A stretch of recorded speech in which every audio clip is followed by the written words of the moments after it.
React అవ్వాలి, తప్పకుండా అవ్వాలి. అదైతే ఇది ఇండైరెక్ట్ గా అవ్వనప్పుడు మనం ఏం చేయలేము. స్త్రీలని మామూలుగా sentimental బంధాలలో ఇరికించి, me so and Soane కదా చెప్పింది, నీ భర్తే కదా నేను అన్నది, నీ భర్త నీ మంచిగా చెప్తాడు కదా, నీ మంచిగా కొట్టుంటాడు, నువ్వు ఏదో తప్పు చేసావని నేను కరెక్ట్ చేయడానికి, భర్త నేను కరెక్ట్ చేయకపోతే ఎవరు చేస్తారు అనే వాళ్ళకి మీరు ఏం చెప్తారు? నారీ సినిమా చాలా తప్పండి.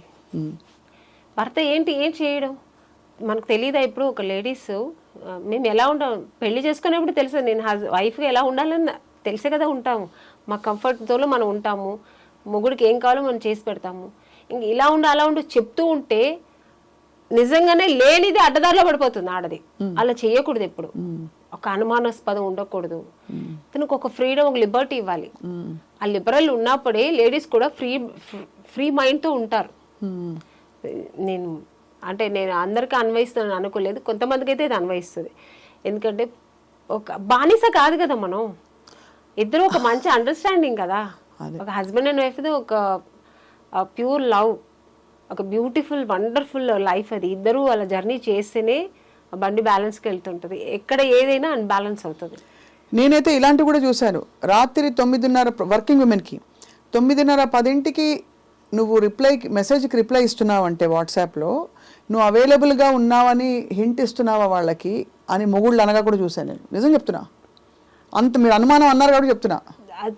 ఎంతకంటే హీనంగా కూడా ఉన్నారండి. ఫోన్ కొంచెం ఇప్పుడు ఎవరికో ఇప్పుడు నేనే తీసుకోండి, మా అసిస్టెంట్కి ఇప్పుడు రేపు ఏంట్రా, రేపు మనకు ఎన్నింటికి ఎవరైనా మేనేజర్కి అనుకున్నాను ఫోన్ చేసేటప్పుడు మా హస్బెండ్ ఇప్పుడు ఒక ఎగ్జాంపుల్, ఏంటి ఎవరితో మాట్లాడుతున్నావు, 7ంటికి అది 6 o'clock ఎవరితో మాట్లాడుతున్నావు, ఎప్పుడు ఎంగేజ్ ఏంటి, ఇలా మాట్లాడే మగాళ్ళని కూడా చూసాను నేను.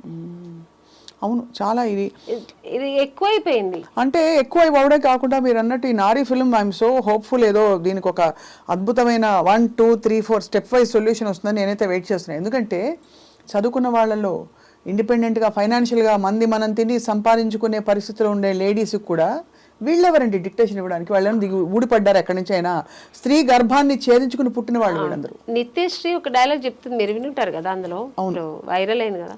దానిలో అమ్మాయి చెప్పే అన్నీ మొత్తం ఒక్కొక్క చెప్తుంది కదా, ఆ విషయాలు అన్నీ ఈ సినిమాలో ఉంటుంది. ఎందుకంటే లేడీస్కి ఇలా జరుగుతుంది అనేది నిజం, దానికి సొల్యూషన్ ఉంటుంది దీంట్లో. దానికి సొల్యూషన్ ఉంటుంది అనేదే నాకు చాలా హ్యాపీగా ఉంది. ఎందుకంటే ఎప్పుడు ఏది జరిగినా బట్ ఎలా సొల్యూషన్ ఇస్తుంది అనేది వండర్ఫుల్. డైరెక్టర్ గారు చాలా బాగా చేశారు. నేను కూడా అనుకోలేదు అది క్లైమాక్స్ అలా ఉంటుందని. మీరు ఆల్మోస్ట్ ఈ పవర్ఫుల్ అంటే ఇది ఎందుకు నాకు హ్యాపీ అంటే ఆమెని గారు, మీరు ఎప్పుడు కొంచెం హోమ్లీ, ఇది కూడా హోమ్లీ క్యారెక్టరే, కానీ ఎక్కువ పవర్ఫుల్ వన్ కంటే కూడా you always been on the adjusting content వచ్చి అలాంటి ఉన్న కంటెంట్ ఉన్న కథ ఇది. అలాగే కొడుకు పేరెంట్స్ ఉంటారు కదా, ఇప్పుడు ఒక తల్లి సింగిల్ పేరెంట్ కొడుకుని ఇలా పెంచాలి అలా పెంచాలి, తను ఇలాగే ఉండాలి అనే ఒక మైండ్ సెట్తో ఒక థాట్తో చేసినప్పుడు ఆ కొడుకు ఎలా ఉంటాడు, ఇలా ఉండగలుగుతాడు, అమ్మకి ఎంత న్యాయం చేయగలుగుతాడు, ఎంత జస్టిఫై చేస్తాడు, చేయకపోతే ఆ అమ్మ ఏం చేస్తుంది, ఆ కొడుకు అలా చేసి చేయకపోతే అమ్మ ఏం జస్టిఫై ఇస్తుంది మళ్ళీ దానికి, ఇవన్నీ సినిమాలో ఉంటుంది. ఇప్పుడు ఒకటి ఆమెను గారు మీరు కొడుకు అన్నారు కాబట్టి దాదాపు 15 ఏళ్ల అబ్బాయిలు అక్కడి నుంచి వాళ్ళ ఐడియాస్ ఫామ్ అవుతూ ఉంటాయి. అసలు స్త్రీ ఏమిటి, ఆవిడని గౌరవించాలా లేకపోతే మన కోసం వర్క్ చేయడానికి ఉన్న ఒక స్త్రీని కొట్టచ్చా కొట్టకూడదా, ఇంట్లో నాన్న అమ్మని కొడితే పిల్లలు అదే నేర్చుకుంటారు, నాన్న అమ్మ మీద దారుణంగా అరుస్తే పిల్లలు అదే నేర్చుకుంటారు. కాబట్టి అలా చూస్తే 15 ఏళ్ళ నుంచి దాదాపు ఒక 30 ఏళ్ల వయసు 35 ఏళ్ల వయసు వచ్చే వరకు అబ్బాయిల పెంపకం అంతా కూడా ఇన్ఫ్లుయెన్స్ అంతా ఇంటి నుంచి వస్తుంది. అప్పుడు హెల్ప్లెస్గా ఉండే అమ్మలు ఏం చేస్తారు అమ్మని గారు? అలా అంటారు కదా, ఇప్పుడు తల్లిగారు ఏ తల్లిగారు పిల్లలు చెడిపోవాలని పెంచరు, వాళ్ళకి అన్ని మంచి చెప్పి పెంచుతారు. బట్ సొసైటీలో వాళ్ళు నేర్చుకునేది చాలా ఉంటాయి కదా చెడు. ఇంట్లో మేము ఎంతవరకు చెప్పిస్తామో అంతవరకే వాళ్ళ మైండ్లో ఎక్కుతుంది. బయటకు వెళ్ళిన తర్వాత బోల్డ్ ఉంటాయి కదా, అది చెడు ఎక్కుతుంది, ఆ బ్యాడ్ వైబ్రేషన్ ఎక్కువ వస్తుంది వాళ్ళకి. సో అక్కడ వాళ్ళు అడ్డదారి పడతారు. పేరెంట్స్ కూడా ఏమీ చేయలేరు. కానీ నేను అనేది responsibility of the whole thing అది సినిమాలో కూడా ఉంది. అదే ఇప్పుడు పిల్లవాడి వాల్యూస్ ఎట్లా ఉండాలి, హోంవర్క్ టైంకి చేసుకోవడం, టైంకి తిండి తినడం, స్కూల్ బ్యాగ్ సర్దుకోవడం, పొద్దున్న లేవడం, ఇలా ఉండడం, అలా ఫ్రెండ్స్తో ఇలా ఉండడం, ఆ టైం చూడడం, ఇదంతా ఎవరికి ఇచ్చారు ఈ డ్యూటీ, రెస్పాన్సిబిలిటీ, డ్యూటీ చార్ట్? అమ్మకి. నాన్నకేమి ఇచ్చారు డ్యూటీ చార్ట్? పేపర్ చదువుకుంటూ మధ్య మధ్యలో విసిరి అమ్మ చేత అన్ని తెప్పించుకోవడం, లేదా ఆవిడని ఒకటి వేయడం కోపం వస్తే, లేదు లేటుగా బయటకు వెళ్ళి ఫ్రెండ్స్తో తిరిగి రావడం. ఇదంతా చెడు నేర్పే బాధ్యత అంతా మన సొసైటీ నాన్నకి ఇచ్చేసి, అందరి నాన్న అలా అని కాదు, భయం లాగా చెప్తున్నాను, 80% నాన్నగారు. సో ఇక్కడ మీరు ఈ క్యారెక్టర్ ద్వారా ఈ నారి వేరే నారి సినిమాలో కూడా ఆల్మోస్ట్ అలాగే ఉంటది. మీరు ఎలా పెరిగారు రామని గారు? నాకు చాలా ఇది ఇట్లా కాదు, ఇక్కడ మా నాన్నగారు చాలా good. So is a Vaishyas మా నాన్నగారు. ఆయన వచ్చి ఏంటంటే ఒక చాలా భక్తిపూర్వకంగా ఉంటారు, ఆయన చాలా పద్ధతిగా ఉంటారు, చాలా ఆర్థోడాక్స్ ఫ్యామిలీ నుంచి వచ్చిన ఆయన. ఆడపిల్లలైతే గాజులు కూడా లేకుండా ఉండకూడదు, బొట్టు లేకుండా ఉండకూడదు పిల్లలంటే. అలా పెరిగాను నేను పెరిగిన. మా నాన్నగారు అలా పెంచారనమాట. మీకు అన్నయ్యలు తమ్ముళ్ళు ఉన్నారా? ఒక బ్రదర్ ఉన్నారు. బ్రదరు, ఇద్దరు సిస్టర్స్. ఎప్పుడు మీకు డిక్టేషన్ ఇవ్వలేదా తమ్ముడు గానీ? మా బ్రదరు వాడు కొంచెం లిబర్టీగా ఉంటాడు, వాళ్ళ వైఫ్ని కూడా అలాగే ఉంటాడు. వాడు చాలా లిబర్టీగా ఉంటాడు, చాలా లిబరల్గా ఉంటాడు. వాళ్ళ పాపని కూడా అలాగే, వాళ్ళ వైఫ్ కూడా జీన్స్ వేసుకో హ్యాపీగా ఎంజాయ్ చేయి. So is very open mind. ఈ చాలా మంచివాడు వాడు. ఆ విషయంలో ఒక మంచి హస్బెండ్, ఒక మంచి తండ్రిగా ఉన్నాడు వాడు. నాకు ఒక మంచి బ్రదర్గా. So is very good. అలా అందరికీ ఉండదు. మా నాన్నగారు అయితే, అండ్ మా నాన్నగారు పర్టికులర్ ఇలాగా అట్లా ఉండకూడదని కాదు, సొసైటీలో మనము ఎందుకంటే ఆయన పెరిగిన విధం, ఆయన కొంచెం ఒక ఆర్థోడాక్స్ ఫ్యామిలీ నుంచి వచ్చాడు కదా ఆయన. అందుకని ఆయన ఏంటంటే ఆడపిల్లలంటే ఇట్లా ఉండాలి, చక్కగా బొట్టు పెట్టుకోవాలి, చక్కగా పువ్వులు పెట్టుకోవాలి, చక్కగా వేసుకోవాలి, చక్కగా శారీ కట్టుకోవాలి, ఇలా అలాగే పెంచారనమాట నన్ను. అందుకని చేసేవాళ్ళంతా చెడుగా ఆయన ఎప్పుడు అనలేదు, అలా ఉండాలంటారు అంతే. ఒకవేళ నువ్వు అలా ఉండాలనుకుంటే అది వేరు, బట్ నువ్వు మా ఇంట్లో ఉన్నావా, నాకు ఈ పద్ధతి ఇష్టం. మా అమ్మని అలాగే ఉంచేవారు, నన్ను అలాగే హౌస్ వైఫ్ అంటే హౌస్ వైఫ్ లాగా ఉండాలని. మా నాన్నగారు ఆ మైండ్ సెట్ అలాగా. మీరు లైఫ్లో బోల్డ్ డెసిషన్స్ తీసుకున్నప్పుడు ఎప్పుడైనా మీకు ఆలోచన వచ్చిందా? మీకు ఏమనిపించేది? మై లైఫ్ మై డెసిషన్ అనిపించేదా? అంతేనా? దీని కాన్సిక్వెన్సెస్ నావే అనా, లేకపోతే మంచి చెడు చెప్పేవారా ఇంట్లో? మా నాన్నగారు ఉన్నప్పుడు నేను వినేదాన్ని, మంచి చెడు. ఒక్క స్టేజ్ కోసం మా నాన్నగారు మాట కూడా వినలేము. నేను సినిమాకి వస్తానంటే మా నాన్నగారు వద్దన్నారు. చెప్పాను, ఆయన చాలా ఆర్థోడాక్స్ మనిషి కదా. సో ఆ ఫ్యామిలీ నుంచి వచ్చిన మాకు సినిమాలో మన ఇంట్లో ఎవ్వరు లేదమ్మా వెళ్ళొద్దంటే నేను వెళ్తాను అంతే, నువ్వు పంపించలేదంటే నేను సూసైడ్ చేసుకుంటా అన్న. సో నా డెసిషన్ ఏమైనా ఒక్కసారి తీసుకున్నట్టే అది ఎవరి మాట వినను నేను. సో మా నాన్నగారి మాట వినలేదు, ఇంకా నిన్నగాక మొన్న వచ్చిన వాళ్ళ మాట ఎందుకు వింటాను నేను? సో నాకేది మంచి అనిపిస్తే అది నేను చేస్తారు. ఎక్కడ మీరు కాంప్రమైజ్ అవును, తగ్గను. ఇప్పుడు పుష్ప వస్తుంది కాబట్టి తగ్గేదేలే అంతే. అందరూ అలా ఉండగలిగితే బాగుంటుంది. మళ్ళీ మీరు చూడడానికి మాత్రం చాలా, అంటే అఫ్ కోర్స్ చాలా ఏంటది హోమ్లీగా అడ్జస్ట్ అయిపోతారు. చాలా అడ్జస్ట్మెంట్ అవుతారు, చాలా అడ్జస్ట్ అవుతారు, చాలా తగ్గి నడుస్తారు, చాలా ఏమంటారు అంటే కాంప్రమైజ్ అవుతాను, చెప్పిందని కాంప్రమైజ్ అవుతాను చాలా. బట్ ఇది కాదు, నేను ఇట్లా చెయ్యాలి అనుకున్నప్పుడు దానికి అడ్డొస్తే మాత్రం నేను కట్ చేస్తా. నా వల్ల కాదు, నేను ఇలాగే ఉంటా, నా కంఫర్ట్ కావాలి. ఎలా చేయాలో చెప్తే మేము కూడా సంతోషిస్తాం, అంటే అందరికీ అర్థం అవుతుంది కదా. అంటే నేను హీరోయిన్ అవను, మా నాన్నగారిని బ్లాక్ మెయిల్ చేశాను. నాన్నని ఏం చేస్తానులేండి, నాన్న కాబట్టి నాన్న హస్బెండ్ ఇంకా వచ్చిన తర్వాత ఇంకా మా బ్రదర్ అయితే వాడు సేమ్ నా క్యారెక్టర్ కాబట్టి వాడు నాకు అడ్జస్ట్ అయ్యి మేమిద్దరు అలా పెరిగాము.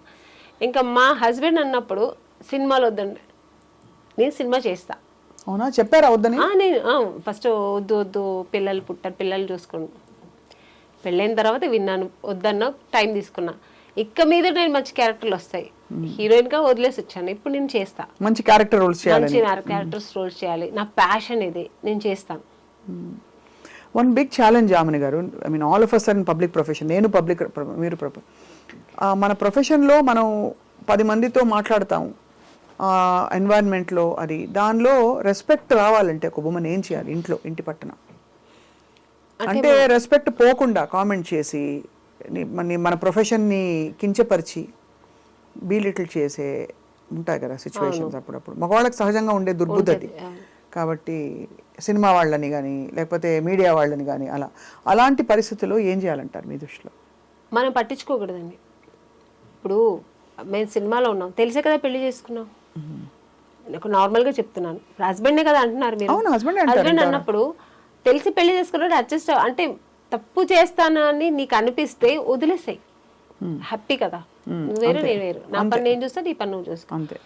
నన్ను అర్థం చేసుకొని అక్కడ ఎలా ఉంటే ఏంటి ఇండస్ట్రీ, మా ఆవిడ మంచి ఆవిడ, మా ఆవిడ గోల్డ్, మా ఆవిడ జెమ్, ఆవిడ నేను నమ్మి పంపిస్తున్నా. సరే నువ్వు ఫీల్ అయినప్పుడు నేను నీ దానికి నేను న్యాయం చేస్తా, ఆ నమ్మకానికి నేను ట్రస్ట్ఫుల్ గా ఉంటాను. అంటే నమ్మకం పెడితే నమ్మకానికి ఇంకా 10 రెట్ల నమ్మకం ట్రస్ట్ ఉంటుంది కదా. అయ్యో నా హస్బెండ్ నన్ను నమ్మి పంపించిన, నేను ట్రస్ట్ఫుల్ గా ఉండాలనిపిస్తుంది. లేడీస్ ఎవరైనా అంతే కదా, దాన్ని మేము రెస్పెక్ట్ చేస్తాం.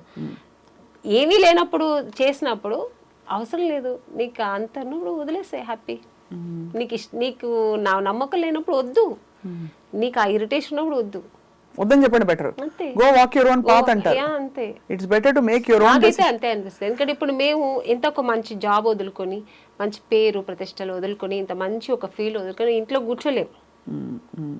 అమ్మో భయపడిపోయి ఓకే మీరు చెప్పేశారని అంత వద్దులేని అలా కూర్చుంటే అక్కడి నుంచి ఇంకోటి వస్తుంది. కరెక్టే కదా. అలాంటి మైండ్ సెట్ ఉన్న వాళ్ళు ఇంట్లో కూడా నెమ్మదిగా ఉండనివ్వరు.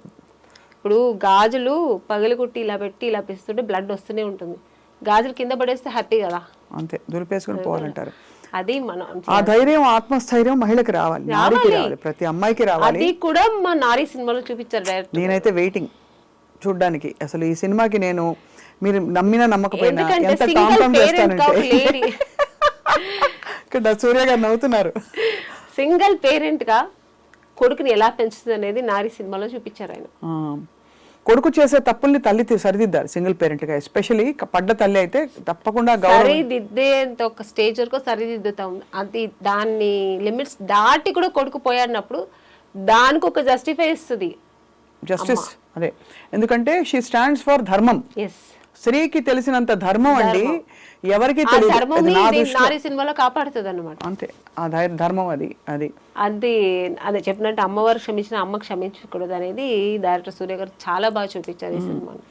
ఇంకో చాలా పవర్ఫుల్ డైలాగ్ నేను విన్నాను, నాకు బ్యాక్ ఎండ్ మాట్లాడుకుంటూ ఉంటే, జస్ట్ 2 చుక్కల వీర్యం అంటే స్పర్మ్ డొనేట్ చేసేసిన వాడు పెద్ద తోపు తుర్ఖాన్లా ఫీల్ అయిపోయి బయట నాకు బిడ్డ పుట్టాడు అని చెప్పేసుకుంటారు బయట. 9 మాసాలు మోసే తల్లికి శారీరకంగా ఎన్ని కష్టాలు, అలాగే నెలసరి ప్రతి మంత్లీ లేడీస్ కే అండి, మేల్ కి ఏమి ఉండదు, జెంట్స్ కి ఏమి ఉండదు, మన ఉమెన్ కే ఉంటది అన్ని కష్టాలు. పుట్టిన దగ్గర నుంచి ఏజ్ అటెండ్ అయినప్పుడు ఆ కష్టాలు కూడా ఆ అమ్మాయికి. వాడికి ఏముంది, వాడు 16 years అయినా ఒకేలా ఉంటాడు, 14 years అయినా ఒకేలా ఉంటాడు, 30 years అయినా. పైగా వాళ్ళకి వచ్చినప్పుడు 16 ఏళ్ల టైంలో వాడు పిచ్చి చూపులు చూసారు అనుకోండి, పాపం హార్మోనల్ చేంజెస్ అంటారు.